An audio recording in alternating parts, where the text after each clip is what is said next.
Not a big shift here from the past. Bar smart, repay smart, mindset meets skill set. We shared it with you last week. It's not what the software does, it's what the user does. That's why we're creating this particular series, so that we can constantly bring on some of the best and brightest throughout the U.S. that are using the software, and how are they differentiating themselves in the use of the software.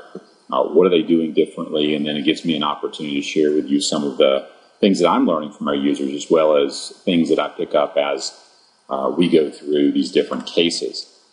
We always like to start with this little mindset of all these things you've invested in, wonderful investments, but at the end of the day, where do you get paid? You don't get paid for licensing, CE, company marketing, tools and systems, training and events and experience. There's no money in that. There's actually no money in the 1003 or in the processing, etc. You could say there's money in the closing, but that's just the point where you're being paid.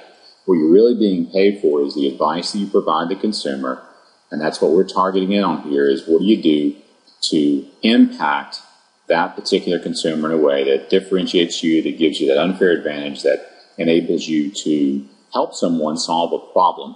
Because most people will be happy to go through their entire lives without meeting you. Most of the people we meet in our lives, to some extent, are people that are solving various problems we have, whether it be the person that does our lawn, the person that teaches our kids. At some level, you could say I could teach them myself, but that teacher, she's solving a problem for you. You don't have the entire day, every day, to sit around and try to teach your kids stuff. So when people come into your life, it's oftentimes, in some shape, form, or fashion, to help them resolve a problem, and that's what we really get paid for, that advice. Now, we create a simple model.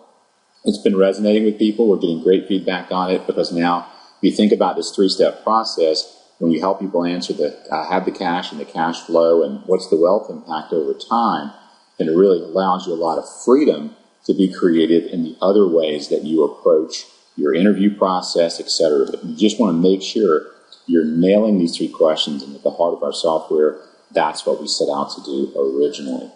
So we wanted to keep it fast, easy, and accurate. We wanted to deliver clarity and confidence for your clients, and ultimately something that would lead them to quick action. Maybes in life will drive you absolutely crazy. So for me, 20 plus years in the origination space, I wanted a way to go through a conversation with someone, understand what they wanted to accomplish, and then hopefully lead them to some quick action. Now, we have a couple of updates this week, nothing major, but I do want to share with you just a couple little things that we have changed, and I'll introduce David. One of the things that came in from a couple of our users had to do with the way that we were doing the ARM widget and the ARM simulation.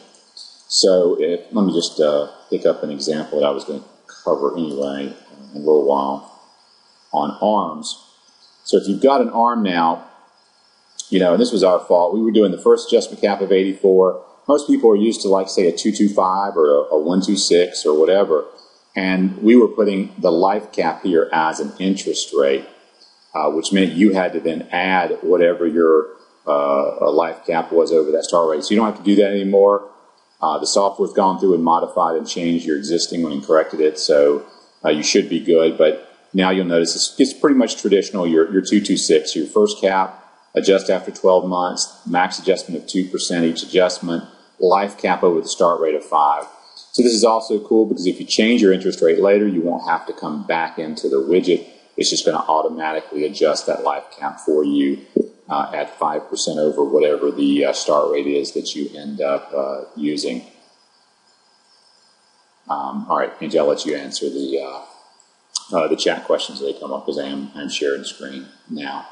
So that's one of the changes that we made, so hopefully that'll be a simple one for you. Most of the other changes all had to do with open house flyers. Some of the new proximity guidelines and rules say that you cannot have your disclosures, you can't have anything separating your financial information. And then, so for example, we had 2 flyers that were in compliance, and then one that were now technically out of compliance a little bit, because when you were creating the flyer itself, it was putting your picture and your branding information, and the disclosures were at the bottom. So, excuse me, we've gone through and fixed all those now. So if you go through and do any of the flyers, sell or buy down, or otherwise, you'll probably notice a couple of little tweaks and differences there. I'll show you an example. All of them are either, the disclosures are either here or they're directly underneath right here, and then you'll see that your picture and stuff may be slid down a little bit depending on the flyer you're using. And that has to do with the proximity rules, that they don't want you hiding your disclosures somewhere. They want them right up here where the client would be seeing them. We made a couple other changes with some default logos. We made some changes to the wording. You'll notice now we'll show the fixed payments, for example, like right over here, fixed payments, principal and interest for 84 months, and could go as high as 2126. So we're actually showing a peak payment disclosure, which is a conservative way to approach the new ARM requirements, which say you have to show, and now we're actually showing that 225. We're showing the caps and the adjustments in here in the disclosure itself, and we're also showing that peak payment. So you're going to have, you know, X dollars for 5 years or 7 years the same. After that, depending on the lifetime cap, it could get as bad as X, and that's the way we're approaching those disclosures. So nothing major there, but just, well, major in terms of compliance, but for you, you'll notice a few little tweaks and differentials, but overall, no real big change. So let me do this. What I'm going to try to do here, if we can get this to work, is I'm going to let our guest, David Lukas, go through and basically introduce himself. I was on David's radio show recently. We had a chance to talk, so I invited him on the show, and I thought it'd be fun for him to tell you a little bit about his approach to business and what he's doing. And then if we can, I've asked him to share a case study. I'll turn over the controls to him and let him share a case study, assuming that the technology gods will at least allow us that little bit of flexibility. So let me, I'm going to go into my audio settings here. And I'll tell you what, I'll stop sharing for just 1 second. And then I'm going to go to my controls and click Enable Speakers. All right, David, can you hear me? So, David, take it away. All right, David, what I'm going to do, since my voice goes away, I'm going to kind of use the chat box if that's okay. But right now I'm going to go ahead and just turn it over to you a little bit. And tell us a little bit about what you do, your business, your background, and your approach. And if you want to, just go ahead and transition when you're ready into your case, and I'll go ahead and share out your desktop at that time. Okay, so yeah, and I appreciate it, Todd. It was a pleasure speaking with you last week. And when you share the desktop, if people want to hear that interview, I'll share that link with them, and they can see it and listen to the podcast if they didn't catch it. I've been originating about 7 years, and then one of the things that I realized early on was the need to, as you talk about, Todd, to differentiate yourself from the competition. And really it is about learning to eliminate successful originators, of course, and learn to eliminate the objections before any successful salesperson, before they ever have a chance to be voiced. So from the very moment I learned, and I went through several different products and programs, and many of you are probably familiar with them, and by far, without a doubt, the BorrowSmart Todd software is far and above, head and shoulders above the competition. So, and I've utilized it very successfully for some time. So from the very beginning, you know, it's just the same thing, of course, I say every time that someone calls. At this point, my business is so much referrals, I don't really have many objections as far as rate or things of that nature. But when someone calls, you know, and asks about rate, the first one of the things I say is something to the effect of, you know, Mr. and Mrs. Jones, rate is certainly one of the most important equations in the mortgage transaction. But I don't want you to miss the bigger picture, because the way that you manage your mortgage, the way you go about paying off your house can literally be a $250,000 decision. So a great rate on the wrong mortgage strategy could be a $250,000 decision. So I don't want you to get so caught up on saving $15 a month that you miss the bigger picture.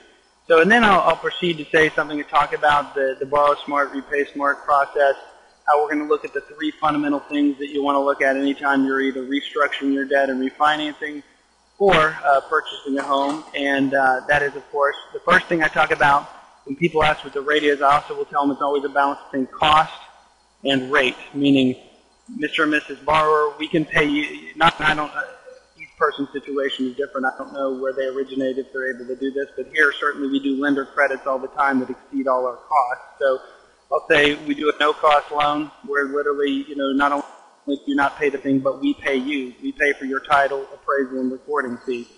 Or somewhere in the middle, you just don't pay us anything, you pay the third-party cost. Or understand if you do decide to pay points, understand there's nothing inherently bad with that, but you clearly need to see a benefit over time if you are paying anything. So what we're going to do is we go through this process, we're going to look at the three things. Does this make sense today? In other words, what is it going to cost me today in order to take out this loan, if anything at all?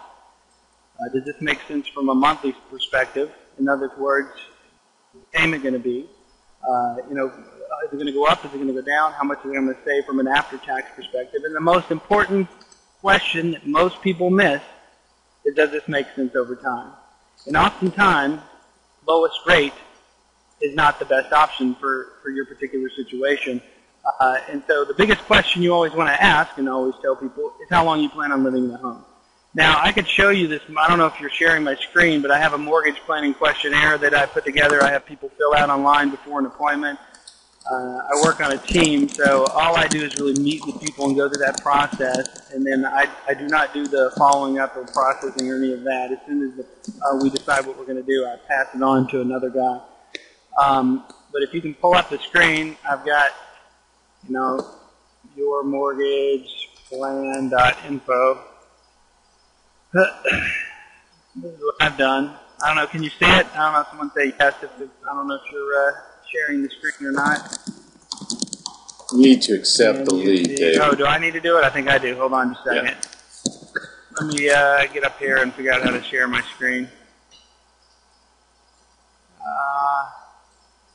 You need to accept the lead. I don't quite understand that, Todd.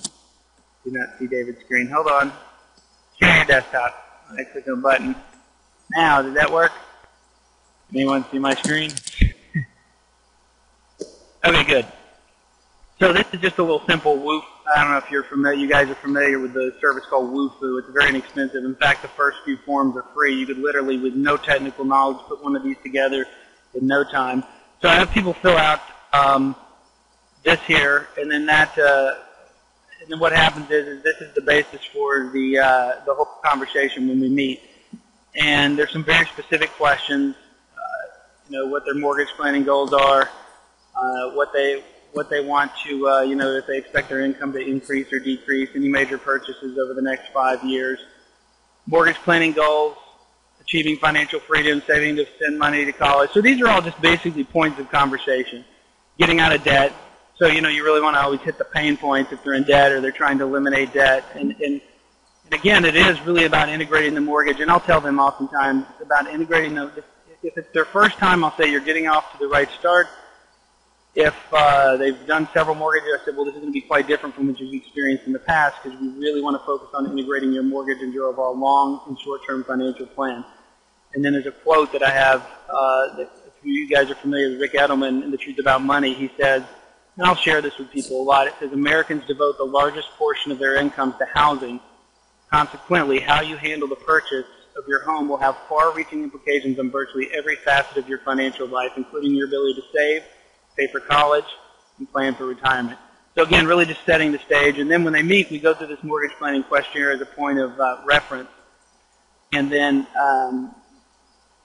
once they easily shift away, the rate's never even a discussion. And of course, that's the most common objection. I've just gotten really good at saying the same thing over and over.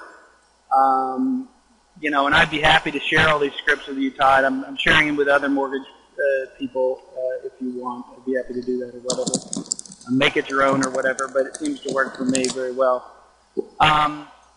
With that being said, I know you had a little short notice here. I just have to give you, before we look at any case, kind of where I'm at. So, Todd, I'm in transition to the point where I'm shifting into other financial services, specifically insurance, and training mortgage people with software, and they're having already great success in referring me, setting me up to do, like doing whole life insurance products primarily. So in full disclosure, and we're utilizing that in some of you guys are familiar with Don Blanton and I use his system, and utilizing that to show people how to pay off their mortgage early and put those dollars back in their pocket. So that's really my focus at this point. So in full disclosure, I have not been working any active Borrow Smart cases. I've been having other people meet with them. The guy that's on my team, I've trained him how to go through this process. So it's been about almost a month since I've actually put in an active case. So I don't know, Todd, how you want to handle it from there. But I can tell you just from this approach, I have people all the time email me. I had a lady email me today wants to meet with me about going over her financing. Didn't even have finances. Getting her financing over. Had nothing to do with the mortgage. She doesn't even know I'm in transition. So it leads to other opportunities. And the big thing for me is once it was kind of a long journey before I really understood what mortgage planning meant. I got my CMPS, and I just kind of stumbled through it. But as the time went on, I just found a system that really worked. One of the things is building a team. I realized when my production skyrocketed, I realized that less is more, meaning, I cut the amount I earn per transaction in half, but I literally now focused, over the last year, my income doubled, even though I cut my commission in half when I just shared 100% of my commissions with the other guy on my team. He's very proficient at paperwork. You wouldn't want me handling your paperwork. When it comes to a mortgage, that's not my strong point. So I spent 90% of my time just meeting with people and prospecting. I never do any part of the processing paperwork. I don't sign the paperwork. Just go through the planning process. And I use that as part of the selling tool. I would always say something. The reason we were able to meet about 2 hours today or go through this detailed process is because of the team that we have set up here. So it's worked real well for me. And it's just, I'm still going to be utilizing it because I'm teaching originators how to use it, and people that I know that are referring me. I'm already having great success referring me business in the transition that I'm making into the.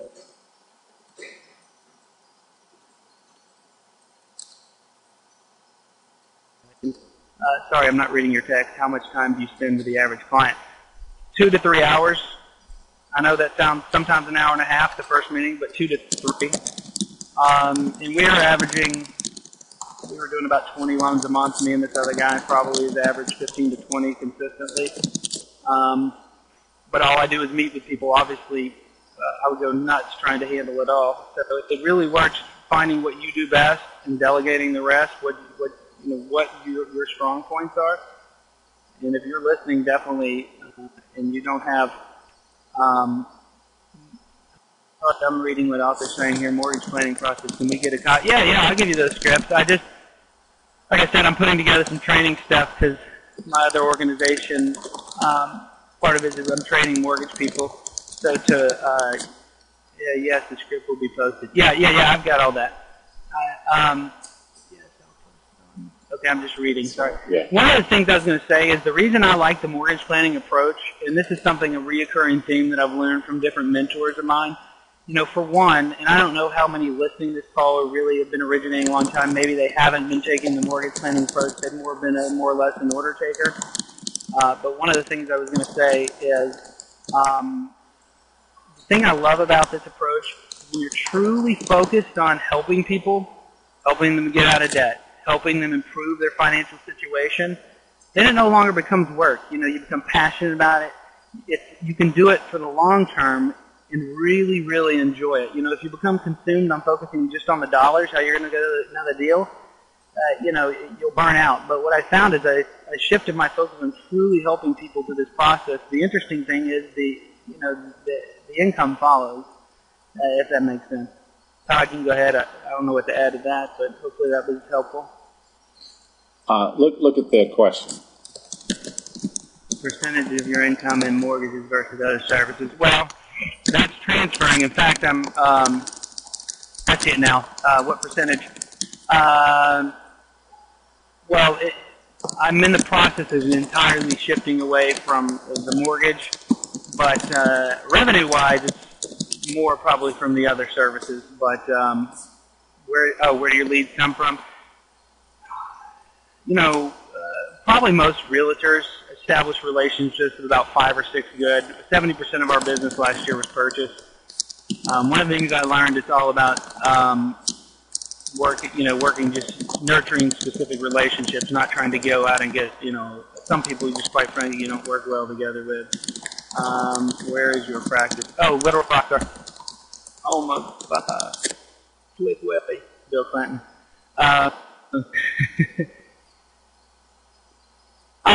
That's correct, yeah. I'm still going to talk about mortgages because the mortgages are it's a great source of referrals for me. And as Todd is, like I said, I'm training the guy that is on my team now.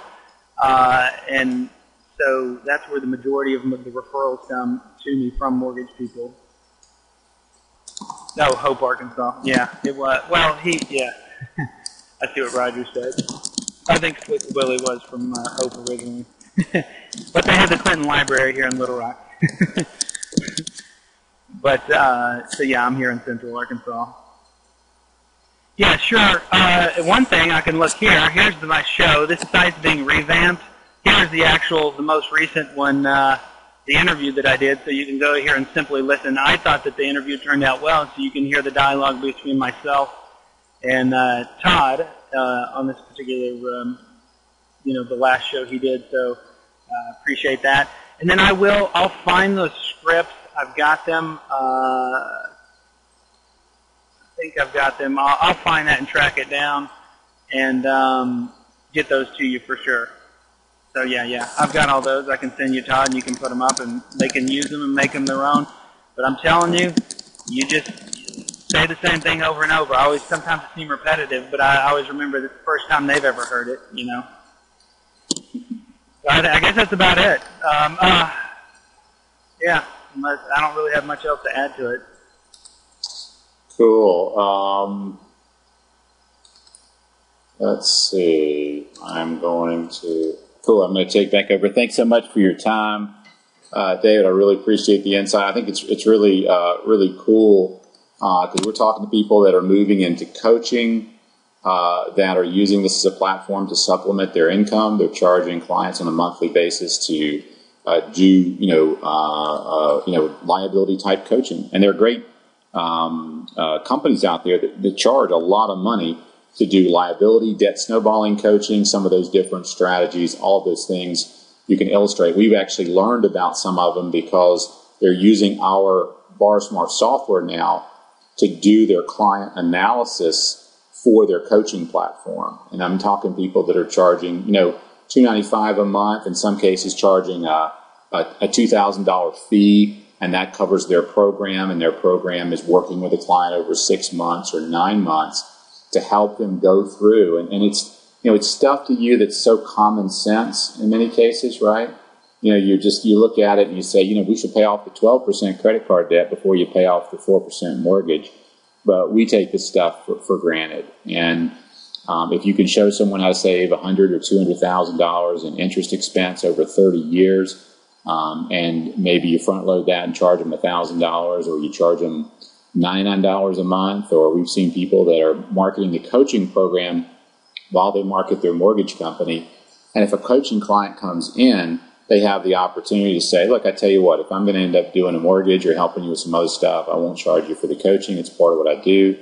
But it just becomes a new way to generate business because you've got another line in the water. You're going to get exposure to different people if you've got a coaching hat on or an advisor type hat on than you would generate in a traditional business, let's say, where you're just going after straight up mortgage business and activity. So we're going to have, we got a lot of great folks lined up. We've got, I think, the next 4, 5, 6 weeks, we've got other speakers lined up. They're going to all share with you different things that they're doing right now so that they have, a steady foundation for their business. And obviously, some of that will involve BarSmart, some of it won't, and that's okay. my goal here is to help you guys, grow your business. And if you could pick up one idea, if we ramble on each week for 45 minutes to an hour, and you pick up one good idea that you can use, then it was worthwhile. Because it doesn't take 100 new ideas to really dramatically see your business grow. It can be one quote, one idea, one concept, something you start thinking about that maybe you haven't done in the past that you hear David or someone speak about. I'm going to share with you this week a couple of case studies that came in this week. We got a little bit more time, so we'll play around too and see if you have some questions and stuff at the end. One was another one, and sometimes I'm like, gosh, I feel like I'm sharing a similar case study, but it's interesting that these are coming in consistently. That to me means there's an opportunity out there right now to clarify and bring some real value. So I'm going to share with you another advisor referral that came in on an ARM. And again, part of what's unique about these two is that in this particular situation, the client had already talked to a local bank who was looking at a 30-year fixed, and the advisor felt like an ARM would make more sense. And he just didn't know how to explain that to the client or how to help them understand that. And once he did that, he was able to refer this particular transaction to the person that did the plan. And that's another part of, when you have the plan, you have that ability to illustrate advice for someone, you're going to be able to win over deals that normally would have been a little bit more difficult. And then on our marketing idea today, I'm going to share with you what I'm going to call the client best practice, which is thinking about these cases that you're doing as an advertisement. Each of these cases you do are essentially an advertisement that you can share with your clients. So I'm going to show you one that came in that someone shared with me, that what they're doing is every other week they're taking one of their cases from the prior 2 weeks, taking the client name out, and then sending it out to their client database as an evidence of success. So it's a short little note saying, wanted to share with you another wonderful story of a client that had this situation, and here's what we did for them. So think about that. If you did that twice a month and sent that out to your client base, how many of your clients would see that and identify with one of those case studies and say, that's me? What's really interesting is this particular loan officer said that it wasn't the existing clients that he was getting referrals from when he was doing it as much as it was their friends. Because what they did is when they saw a case study that they identified with a friend, they would forward it. So he might do a case study that, husband recently lost his job and they didn't think they could refinance, but we were able to do it with the wife's income, right? So maybe that's your case study for this week, and you send it out to your clients, and that one client gets it and says, oh, this just happened to a friend of mine. And she forwards that case to say, look at this is interesting. And that's leading to a call back to say, we're in a similar situation, could you help us? So my challenge for you today on a marketing idea is, as you're creating these cases for clients and for the various opportunities that you have, what would it look like if you picked one every 2 weeks and sent it out? And I'm going to show you an approach to doing that today. I'll share with you an actual client best practice, and then we'll talk about how would you send that out to clients that you're working with. So let's bring up the software, and I'm going to let's see. I'll do the ARM case study first. This is kind of similar to one that we did the week before last, but it also, I was working with a fairly large national lender that was having the same issue of helping their loan officers effectively communicate whether or not an ARM or a fixed would be best for their client in a certain situation. So this is the setup on this one. It's again, pretty straightforward. About $150,000 in income for this particular client, 35% tax bracket. They have a 30-year fixed mortgage at 5.25% that they took out with a $295 remaining balance. All right, and this was a question that came in from the advisor. Should they refinance, given that they only plan to be in the house for about 10 more years? He thought it would make sense. And the real question was, which loan program makes the most sense for us for this particular client? Because for the client, based on a 10-year time frame, the bank that they'd already met with told them that they should do a 30-year fixed. And the advisor wasn't sure that that made sense. He thought possibly an ARM would make more sense for them given the 10-year time frame. All right, so I'm going to come over here to the bar tab, and we're going to look at this. And again, the first thing we see at the top, and it's a real simple case. We got one liability, mortgage 294, 5 1/4, 3.412%, payment of 1656.61. And as you can see, this mortgage is only a couple of years old, so they had refinanced this thing previously. So they've only got a year and a half or so into it. So that was another question, concern. Again, does it make sense to refinance? Now remember, this is just an aside, but when you refinance a property that you've already refinanced before, when you refinance, you amortize those closing costs over the course of the loan. So let's just say, for real simple math, you have a $3,000 closing cost bill that's deductible in points or origination fees and such. The way the tax code works is you amortize that on a refi over the term of the loan, 30 years. You're really getting to write off $100 a year. And if you refinance a loan that you took out a year ago, then the loan itself is paid off. That means the deductions that you are amortizing over 30 years can all be realized in that same tax year. And that's something that, just for those of you who aren't familiar with that concept, we talk about this, in the book that David referenced, but you get an opportunity to potentially recapture $500 or $1,000 or more in taxes when you refinance. If you don't refinance, you'll continue to amortize those costs over the life of the loan. But if I pay this loan off right now, there's 344 months to go, but no, there's 0 months to go because I'm paying it off. And the IRS says, because you paid it off, you can realize those unrecaptured expenses in this calendar year. So that's just something to think about, consider, etc. So 15-year fixed. So 30-year fixed was what they were being sort of sold here at 4%. So I'm using this as the baseline here, and we're going to compare it to a 7-year ARM and a 3-year ARM. All right, because it just gave us a couple of different points. We got the 30 at 4, the 7 at 3, which is probably a little high, and the 5-year at 2.75, which is probably also just a little bit high right now, but that's okay.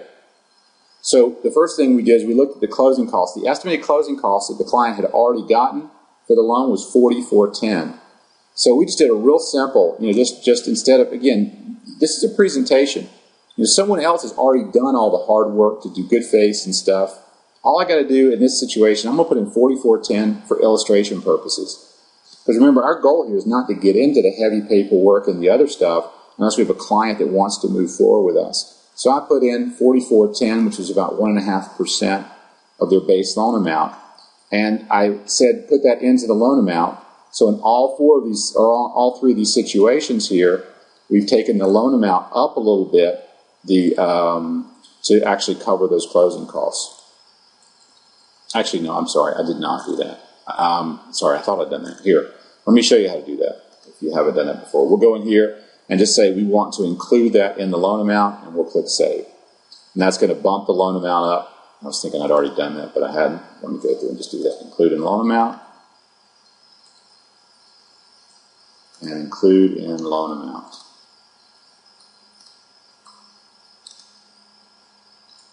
All right, so now we go down below and we see, okay, there's $44.10 in closing costs. That cash at closing is going to match up. So this client has no out-of-pocket if you want to look at that as your baseline for cash. So as we're talking about with David, does this make sense to do right now? Can I afford it? Yeah, I want to go ahead and show them that whether they're buying a house or refinancing, they have the cash to do this. In this case, we're benchmarking against their current situation. You're not going to have anything coming out of pocket. We're just going to finance that in. So the next question was does this make sense on a monthly basis? In all three of these situations, there was positive cash flow, $232, $399, and $439 going in to the monthly cash flow savings for the client. So they'd be better off on a cash flow basis with all three of these scenarios. But we did a quick video, and I'll tell you that we have and are looking at doing a one-click video integration. Been sort of resisting that, but we're talking to a company right now that we may partner with that would allow us to do that. We typically use Jing or TechSmith, Snagit. There are a number of different programs you can use to quickly record your screen. They give you a lot of flexibility. My favorite is either Jing Project, which is a free tool, or you can spend $47 one time and buy Snagit, SNAGIT.com from TechSmith, and that allows you to do images or videos. And that's a very a cool strategic consideration. This is what Snagit looks like. It just pulls it up and I can capture an image or a video. And what we're seeing some loan officers do is they'll actually take and use the image snipping tool.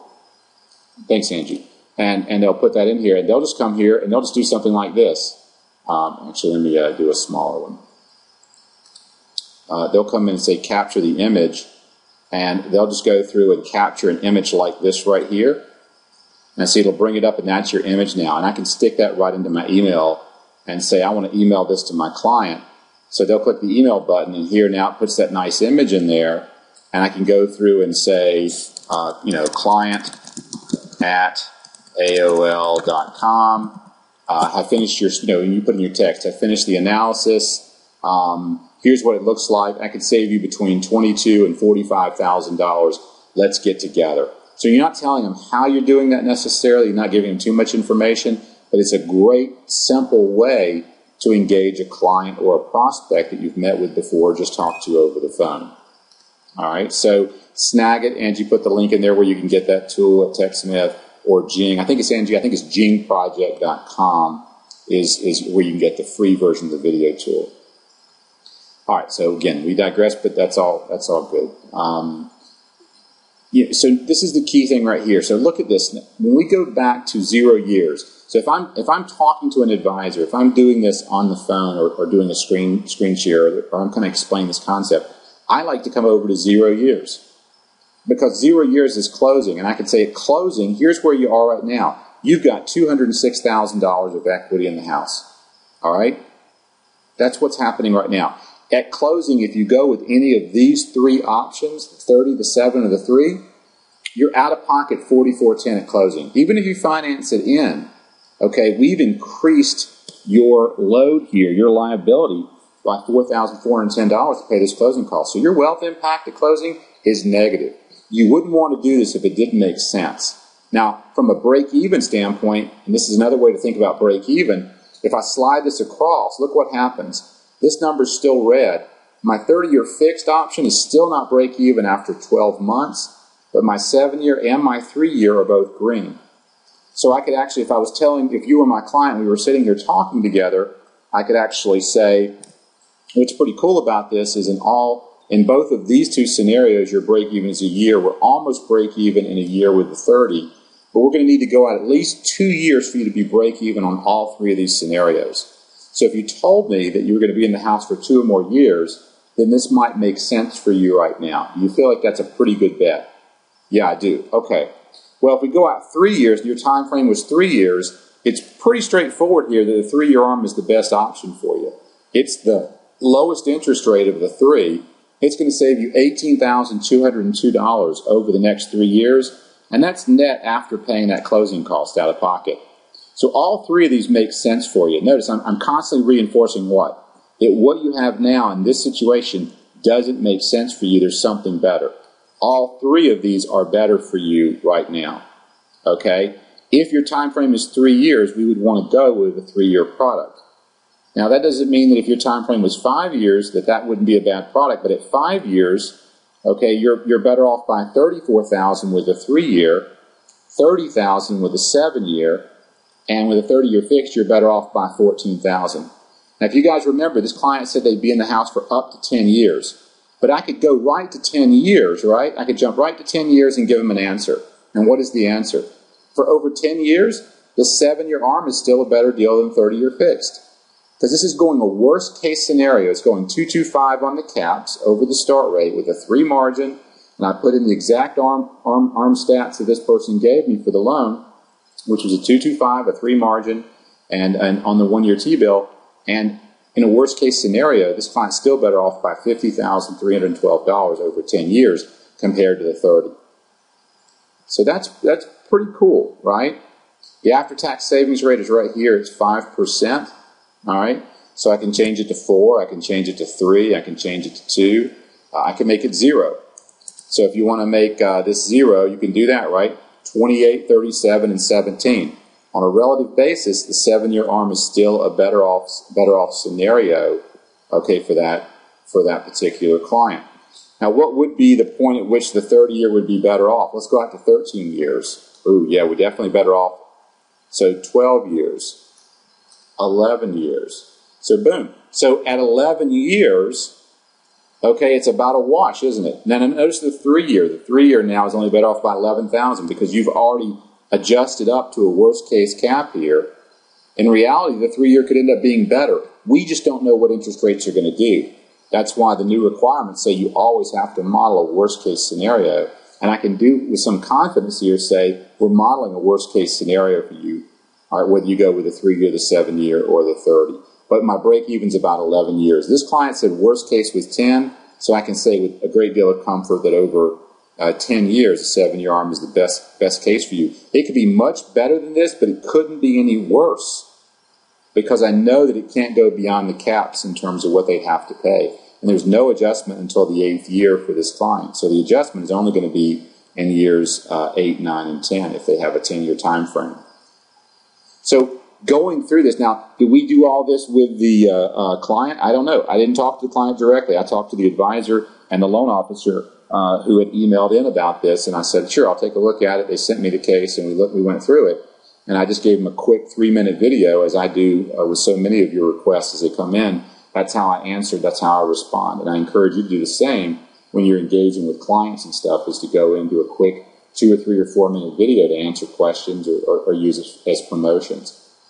But this is really, really powerful. The national lender that I talked to, they are one of the largest in the entire United States. And they said that they've been getting more and more clients calling in looking at ARMs instead of fixed, and that the people that they have in their call center were not equipped to accurately analyze and or converse with the client about which is better. They just didn't know how to answer the question.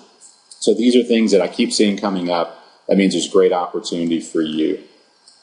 Let me show you the other case study. I'm going to talk about that in the context of our best practice and our marketing idea for today. And that is thinking about your case studies. Every time you do one of these for your client, these are advertisements, right? I mean, you're perfecting your craft as a liability advisor and manager. All right, you're differentiating yourself from your competition.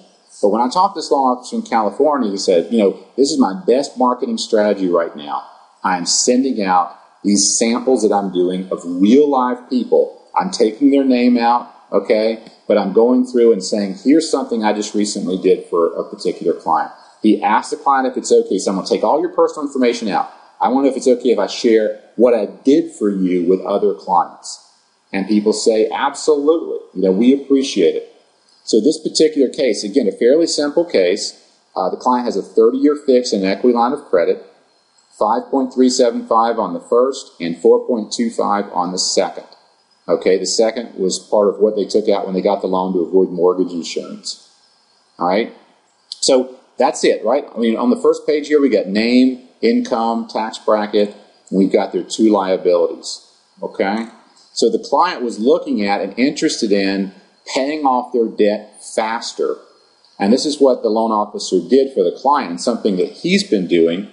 One of our upcoming guests is going to be talking about his approach with the target payoff dates. But what this particular loan officer is doing for each of his clients on the refi is he's baselining their current loan against their current loan. If they have a 30, he's putting in a new 30. If they have a 15, he's putting in a new 15. So he's always baselining his first recommendation against what they're doing today. So in this case, they have 196.4, that's their current borrowing. They have a 5.375 and a 4.25. So their pre-tax average is 5.2. They had an after-tax of 3.762 and 2.97. So their EPR, their after-tax cost of borrowing, is 3.706. They're paying $1107.93 a month. Okay, they got about $260 in tax deductions. And again, when you see this as blank, they've got 331 months to go on their current first mortgage, and their second mortgage will never be paid off the way they're paying it, because right now they're only paying the minimum interest-only payment. At some point that'll change, but the way they're paying it right now, they're paying interest only. So his 30-year fixed recommendation was to consolidate the first and the second into a new loan. Plus, you'll notice 196.4 versus 200.328. He added in his closing costs for the client. He put a 3.875 interest rate, and that's his baseline. So again, we talked last week about just having your go-to that every time you can nail this particular presentation with a client. If you have to get fancy, you can, but if it's just on a day-to-day basis, here's how I'm going to illustrate refis. Here's how I'm going to illustrate purchases. For him, every presentation is the same. I take all the current liabilities, I baseline them against what they're doing today, and then I show him some alternatives that might be even better for him. So what he does is he took a 30-year fixed and then did a 30-year fixed paid in 20 and a 30-year fixed paid in 15. So you'll notice there's no change up here other than the title. This is 30-year paid in 20, but the actual loan is the exact same with the exact same interest rate. A 30-year paid in 15 is the exact same loan amount and the exact same interest rate. All he's going to do is show them, okay, how they could have this new mortgage and pay it off in 20 or in 15 years. So when I go to closing costs, notice the closing cost conversation is pretty straightforward. You got about $39.28 is about what it takes to close this kind of a loan. Whatever that number is, we're going to roll that in. So he's just giving sort of an estimate of about $4,000 in closing costs. Again, if you do these every day, you know about what it takes. If you want to go through and do the exact stuff, you can do that in your LOS or whatever. We may add some additional template tools in here for you to do that. But our goal is just to be able to do a quick illustration for the client. You can do this with no out-of-pocket expense if we roll it in. If you want to pay cash, you can pay cash. What's the payment difference? If you go from your current 30 to the new 30, I'm going to save you $166 a month. That's the same in all three of these, because remember, all we're doing is showing a 30-year fixed, a 30-year paid in 20, and a 30-year paid in 15. The actual payment on the mortgage is the same because we're giving you the same mortgage in each situation. What's different in the way he's approaching this is down below, he's showing that the client is paying $1,107.93 a month. He's using the fixed, so he's showing the same amount. And then he's solving for what would it take extra if the client got this 30 to pay it off in 20 or pay it off in 15. So notice, again, everything above here is exactly the same. The cash is the same, cash flow is the same. Where he's really making his magic is down here. So he's showing them, look, if you don't do anything, you're debt-free in 345 months. If you go with my 30-year fixed recommendation, I'm going to have you debt-free in 272 months, making the exact same payment. If you pay an extra $93 a month, which is what I'm recommending you do, so he'll actually recommend to a client that they not only refinance, but they do something. And he's found that if he keeps the payment under about $150 a month more, the clients get excited about that. Now, how does he come up with this number? Remember, right here on the widget, all you have to do is put in the amount. So in this case, to pay off in 20 years, that's 240 months. He puts in 240, it says you need an extra 93, and he goes in and says $93 a month extra is my extra payment I'm going to make until the loan is paid off. So the payment is going to be the same, $1,107.93, plus you're going to make an extra 93 a month. And look what happens, you're paid off in 240 months or 20 years. Notice the savings difference. $77,000 is what I'm going to save you over 15 years if you do this. $82,000 is what you could save if you paid an extra 93 a month. $100,000, $15 is what you could save if you paid an extra 361 a month. So psychologically, what he's also doing is saying, again, any one of these is good for you. All of these make sense. But I'm going to recommend that you go with a refinance to a new 30 at the lower rate and pay an extra $93 a month. That way you're going to be sure to be debt-free in 20 years. Right now, as you can see, you've still got close to 30 years to go to get both of these debts paid off. So that's a pretty exciting story. But now what I want to do is take this case study one step further and say, if you just done this for your case study as a marketing idea, how would you go about promoting this to your clients? All right, and here's what he's doing. Very simple. When he goes to so after he has his client session, if this is the plan that he's going to share with his clients, your first step is you would come over to the Manage tab. All right, take your client that you've done up here and click Duplicate Client. That's going to make a copy of that entire plan. So if I click Duplicate Client right now, it's going to go through and give me a total duplicated copy of that client's plan. And now I can take that, and all I need to do is go through and change the information for that client, right? So I can go through and say, this is an acceleration sample, take out their name and other stuff. So I've still got my client plan that I did. I've got a duplicate of this plan that I'm just going to go through and dummy up. When I say dummy up, maybe you go through, instead of their actual mortgage company, you put in bank or national lender or something like that. So all you can do is just take out a little bit of the client information. So from a privacy standpoint, they feel comfortable with you sharing the case. And then he jumps right to the Present tab. Okay, you don't even have to stop by the Bar tab. And he goes over here and he's doing a cover page, an introduction page, and a 5-page summary. Okay, 1, 2, 3 clicks. And then he clicks As a Web PDF. Now, when he clicks that As a Web PDF, what's that going to do? That's going to take that plan and present it as a web presentation. And I did one for you earlier, so here's what it looks like. Okay? So now what I've got is I've got a link to a web presentation that I can put in my outbound marketing to my clients. So this particular link is going to come into you as an email. So if you go over here and, sorry, I hit the wrong button. So if I go over here and click As a Web PDF, that's all I have to do, it's going to build this web report for me, and usually it's about 2 to 3 minutes. You're going to get a link that has a link that when you click on it will take you to this plan. This is your advertisement. So each week, okay, think about, did I do a case this week that I think might resonate with other clients that I have? Then copy that plan, present it to the web just like this. It's going to have your logo, it's going to have your colors and your information, and it's going to have sample client, right? And then when you send that link out to your clients, look what they can do. They can flip through it, they can look at it and see what you did. All right? They can go through and say, wow, look at this. This is really cool. He actually did it. You might in your email say, and highlight something, because they're going to look at the plan. It's going to look like a lot of numbers to them. And you might say, go to page 6, and you'll see where we saved the client $77,058 on their refinance, and we showed them how they could be debt-free in 20 years with an extra $93 a month. Okay, so you can go through, right? You can go through and highlight something on the plan that you want somebody to see.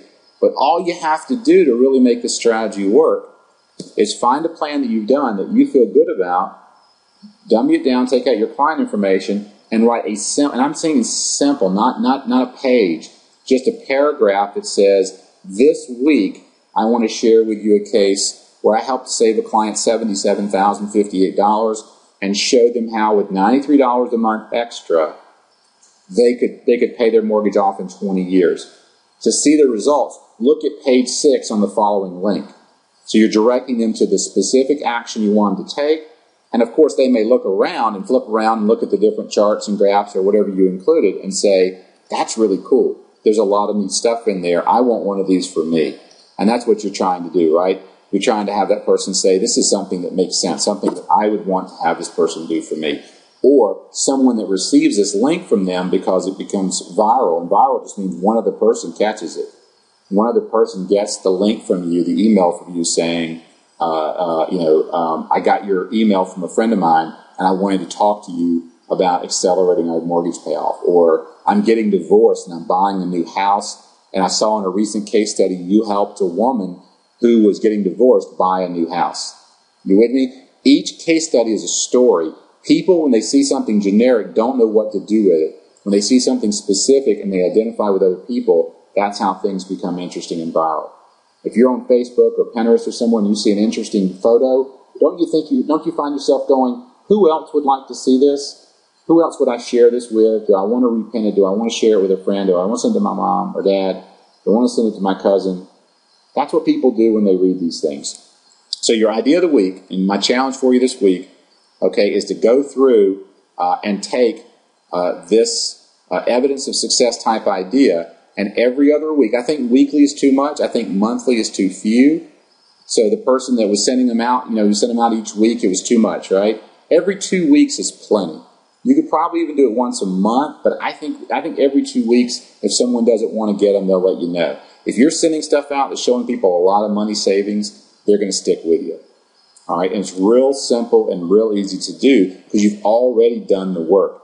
You've already done the plan for your client over in your normal course of business. With one click, you publish it, you send your link out, and you have something for people to read. Okay? So that's it. If you missed last week we went through and I created 3 different mobile app slicks for you that you can use. They're on the YouTube site where we post all of our videos. We've got the links in the description under the video. So some people had emailed, said that they wanted to get those. If you go to the YouTube site or click on any of the links in the videos and the invitations we send out to go to the YouTube site, you'll see in the description links where you can download those. If you didn't get them and want them, you can always email support@kendalltodd.com. I'll have Angie put that in the box there, and she has them and can send them back to you as well. Getting some good feedback on folks that have started to use those and send them out to some of their referral partners. So that's it. I know we're out of time here for this week. If you have things that you'd like to learn how to do, one of the other things I'd like to do with these case studies is email us and say, I'd like to know how to illustrate this. And then we can go through and use these studies as well to show you how to do different things. We get a lot of questions during the week that aren't case studies. They're just, how do I show this? How do I show a rent credit? Or how do I show a client renting out an apartment in their house for 3 years? And, how do I compare that? Or renting a house or a second home? Or, can I do a commercial property? Or I want to do a reverse mortgage comparison. Those kinds of questions are great. Just email them to support@kendalltodd.com and we'll use those as well on our class series. We also had some folks asking about, hey, this is great. You never even talk about where do I get the software. You just go to barsmartanalysis.com and you can sign up there for a $1 trial and play with it and stuff. We're going up on July 31st, so everybody that's got the software will be grandfathered in, but we do have a price hike coming in July 31st to reflect some new features that we're adding and stuff that we're working on now. So as always, we'll always keep the pricing the same for folks that have it today. But if you don't have it today and you're looking at it, just make sure you get in before July 31st, and those prices will go up at that time.